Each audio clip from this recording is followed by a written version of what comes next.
Pabili po. Ano po yun? Pabili nga po ng ano. Ng ano po? Ano po pala yung kinakain mo? Eto po, chick boy. Chick boy? Opo. Masarap po ba yan? Ay, opo. Napakasarap po ng chick boy. Alam niyo ba, ito ang paborito kong kinakain yun habang nagbabad ng tindahan. Talaga? Pwedeng ano? Ano po yun? Pwedeng patikim? Ayan ka na naman si Tikim-Tikim. Noong nakarang araw, sabi bibili ka, titikim ka na naman. Walang tikim ngayon. Sige na, bibili naman ako eh. Wala. Sige na, titikim lang naman eh. O, tikim lang Opo.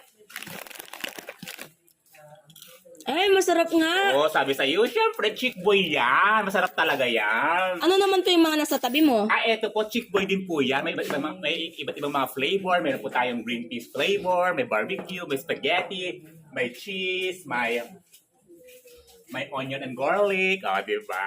Ay, ang dami pala, no? Oo. Baka naman mahal yan. Ako, bukod sa masarap ang pang chick boy, mura lang po yan. Talaga? Opo.